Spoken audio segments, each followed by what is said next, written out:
is Lindy Kaiser with ClearanceJobs.com. Can you get a security clearance if you have an other than honorable discharge from the U.S. military? Short answer, yes, like most questions related to the security clearance process. This question came in. We see military service as one of the most significant paths to a national security career. Veterans make up one of the largest cohorts within the security cleared population. Within the ClearanceJobs.com database, we have approximately 75% of our registered candidates have a veteran background, military service in their background. So comes up a lot, type of discharge that you have.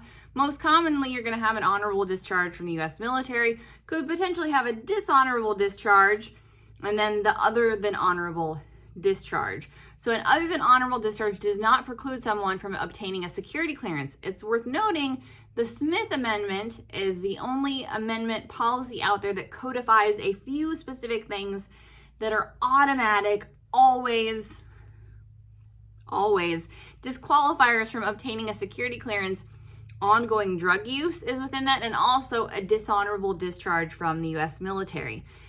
The air quotes are because even the Smith Amendment allows for exceptions, but it is just a significantly harder path. You really will have to pursue hard and get exceptions from the agency. So you really kind of have to be a purple squirrel magic unicorn that has skills that they really need in order to get a security clearance with a dishonorable discharge from the U.S. military.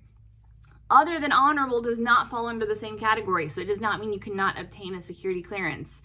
Like any issues in your background, there are going to be things that you have to mitigate. For an other than honorable discharge, you probably have two criteria where you're going to have to mitigate. One is kind of the employment side of it, so being separated from military service. What led to that? Article 15, was there criminal conduct issues, employment, personnel action issues, and then you also have the security clearance revocation piece of it. Likely you had a security clearance for the military, likely that was revoked as part of that other than honorable discharge. So you're going to have to clearly outline, provide paperwork, provide documentation. Passage of time is the best way to mitigate any employment or security clearance denial issues. So showing clear passage of time.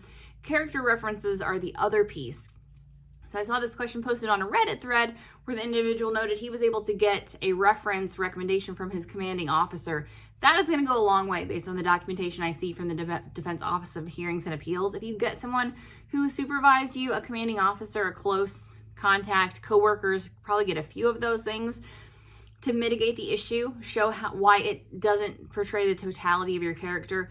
That's not an automatic, yes, you're going to have a clear path to a security clearance, but it is certainly one of the biggest things you can do to help. So passage of time, letting some time lapse between that violation, between that other than honorable discharge, getting character references, and having a good, again, scope of work, professional work, personal improvements in life history to show between the violation and today. So other than honorable discharge, not an automatic cause of security clearance denial. You can still apply for and obtain a security clearance. You're really going to have to rely on that whole person concept to help you get there.